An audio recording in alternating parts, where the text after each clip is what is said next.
આ અવારનવાર થતું રહે છે અને ડિપ્રેશનને અને અપમાનને સીધો સંબંધ છે. જો વારંવાર તમને કોઈ અપમાનિત કરે છે તો એવી પૂરી શક્યતા છે કે તમે ડિપ્રેશનમાં જઈ શકો છો.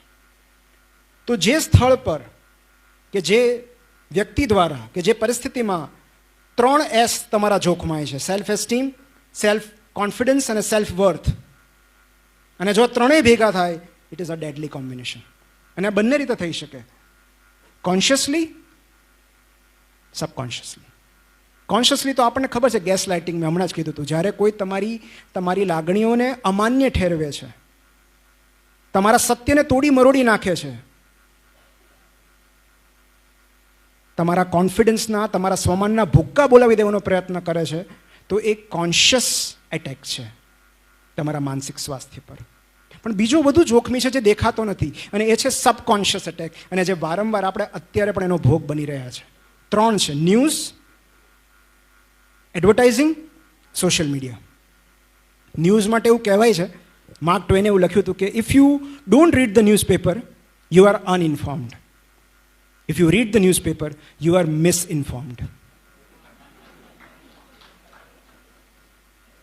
તો તમે જે સમાચારો આપણે જોઈએ છે, ડરાવી દે, કાં આપણને એવું થાય છે કે સતત કોઈ સંકટ તોળાઈ રહ્યું છે, કાં ધાર્મિક સંકટ છે, કાં રાષ્ટ્રીય સંકટ છે, કાં આર્થિક સંકટ છે. આ સતત આપણને આવું જ બતાવવામાં આવી રહ્યું છે, કારણ કે આ સોશિયલ મીડિયા જેવું જ છે. આ વાસ્તવિકતાનો એક નાનો એવો અંશ છે જે એ લોકો આપણને બતાવવા માંગે છે. બીજું છે એડવર્ટાઇઝિંગ, અને આ તો બહુ ભયંકર છે કે this market is designed to depress us. આ બજારની રચના આપણને હતાશ કરવા માટે થઈ છે, કારણ કે આપણા સુખી અને સંતુષ્ટ થવાથી માર્કેટને કોઈ ફાયદો નથી થવાનો.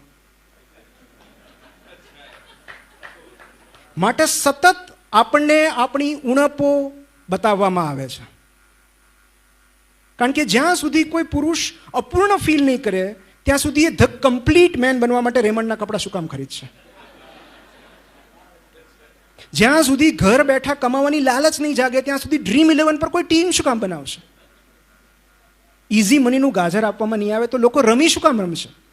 સુંદર મોડેલને બતાવીને જો કોઈ સ્ત્રીને કદરૂપી ફીલ કરાવવામાં નહીં આવે તો કોઈ ફલાણો સાબુ, ફલાણી બ્યુટી પ્રોડક્ટ શું કામ ખરીદશે?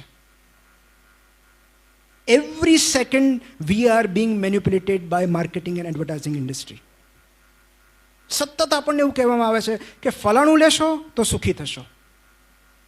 મતલબ એઝ ઇફ કે આપણે ખુશ થવા માટે, સુખી થવા માટે સતત કશું ખરીદતા રહેવાની જરૂર છે.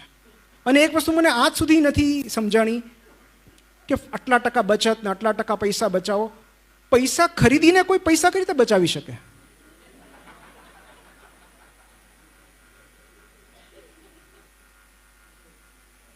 સો આપણને એવા એટ્રેક્ટિવ બોડી બતાવવામાં આવે છે.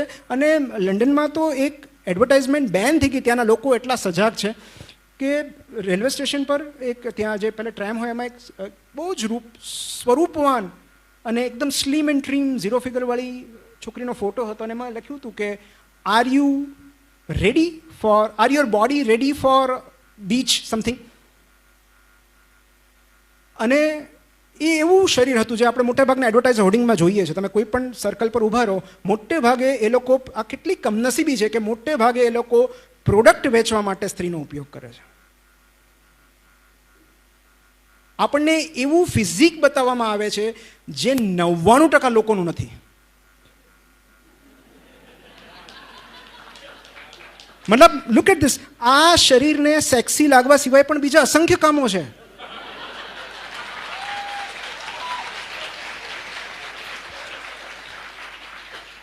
મતલબ મારું હૃદય દરેક ક્ષણે આટલું બ્લડ પંપ કરે છે એ નથી જોતા. 6 પેક્સ નથી દેખાય છે. સો બિકોઝ આપણને સતત આપણી અપૂર્ણતાઓ બતાવવામાં આવે છે કે જો આની પાસે આ છે, તમારી પાસે નથી. હોર્ડિંગ્સ જોવાનું આઈ થિંક આપણે બંધ કરી દેવું જોઈએ. અને દરેક એડવર્ટાઇઝમેન્ટ આપણામાં એક ખાલીપો છોડીને જાય છે કે આપણી પાસે આ નથી. કારણ કે એ પ્રોડક્ટ સાથે જેને પૈસા આપવામાં આવ્યા હોય છે એ એટલું બધું કૃત્રિમ સ્માઇલ ને હાસ્ય લઈને આવે છે કે આપણને એમ થાય કે આ સાબુલિયો ખરેખર ખુશ છે. આપણે ઘરે લાવીએ ત્યારે ખબર પડે કે આમાં તો કશું જ નથી. અને એકચ્યુઅલી આ વાત તો આપણે તો બહુ દૂર છે. યુએસમાં એ લોકોએ આ હટાવવું પડ્યું હતું, કારણ કે લોકોએ વિરોધ કર્યો કે આ બોડી શેમિંગ છે, તમે આ રીતે લોકોને બોડી શેમિંગ ન કરી શકો. અમારું આવું ફિગર શું થયું, અમે ટાયર હારે ખુશ છીએ. મતલબ એમાં વાંધો શું છે? ચરબીના થર જામે છે તો આપણે એટલા ઉદાર છીએ કે આપણે આવવા દઈએ છીએ. અને આપણું સ્વમાન એટલું બધું ફ્રજાઇલ નથી કે શરીરમાં છાશવારે આવતા ચરબીની ભરતી ઓઠથી ઘવાઈ જાય. મતલબ આપણું સેલ્ફ એસ્ટીમ આપણા બોડી સાથે જોડાયેલું છે, આપણા ફિઝિક્સ સાથે જોડાયેલું છે. અને ત્રીજું જે સૌથી ડેન્જરસ છે એ છે સોશિયલ મીડિયા, જેની હમણાં આપણે વાત કરી. અને all kind of psychiatric illnesses, believe me, social મીડિયાથી વધે છે. એક કે એવું નથી જે ઘટે છે.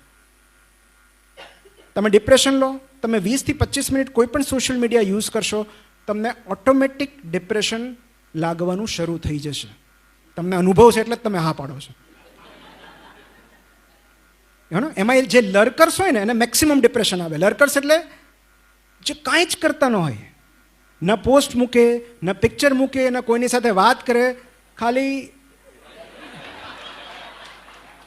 કોણ ક્યાં ફરવા ગયું છે, કોણ કોની સાથે કેન્ડલ લાઇટ ડિનર કરે છે, ફલાણી એક્ટ્રેસનું કોની સાથે લિવિનમાં છે, બસ આવું જ બધું કન્ઝ્યુમ કરીને એક ઊંડો નિસાસો નાખીને સૂઈ જાય.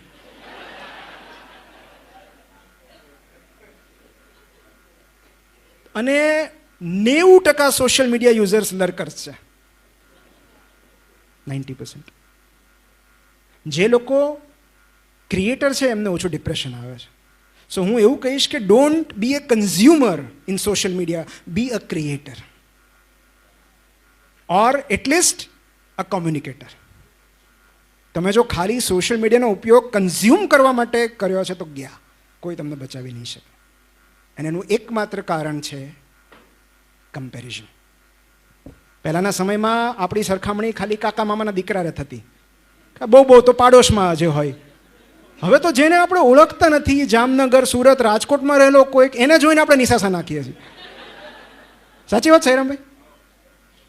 જે ક્ષણે તમે સોશિયલ મીડિયામાં લોગિન કરો છો, unknowingly you are landing in the zone of comparison. સાવ જાણતા જ તમે સરખામણી કરવા માંડો છો. અને તમારું બોડી સારું હોય તો પછી લાઇક્સની સરખામણી, એને કાંઈ છે નહીં તોય કેટલા 1000 લાઇક મળે છે. સો ડિપ્રેશન. બીજું એન્ઝાઇટી. બ્લુ ટિક થઈ ગયા પછી 5 મિનિટમાં જવાબ ન આવે. એક સમયમાં આપણે પોસ્ટકાર્ડની 7-7 દિવસ રાહ જોતા. SMS હતા ત્યારે ઓલી નોકિયામાં ઓલી લાઇટ લબુક જબુક થાય ને, એની માટે 2-2 કલાક બેસતા. અને હવે બ્લુ ટિક થઈ ગઈને જવાબ નથી આવવામાં કેટલાક લોકો દિલ તોડીને બેસી જાય છે. એન્ઝાઇટી કે તરત રિસ્પોન્સ કેમ ના આવ્યો. એડિક્શન, સતત ઓલા ડાયપરની જેમ સતત ચેક કરતા રહેવું પડે, કાંઈ છે નહીં ને.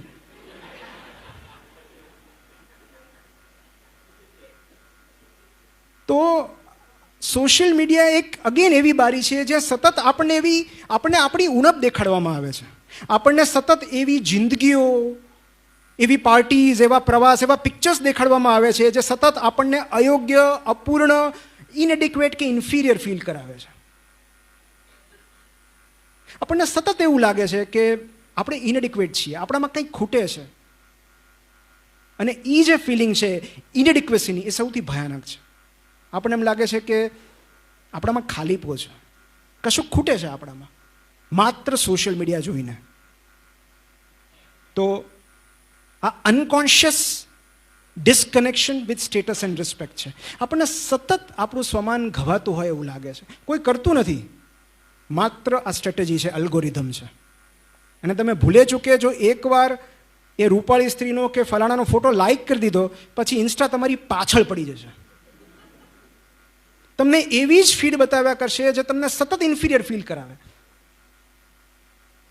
સો સ્વમાન અને સ્ટેટસ રિક્લેમ કરવું એ માનસિક સ્વાસ્થ્ય માટેની મૂળભૂત જરૂરિયાત છે.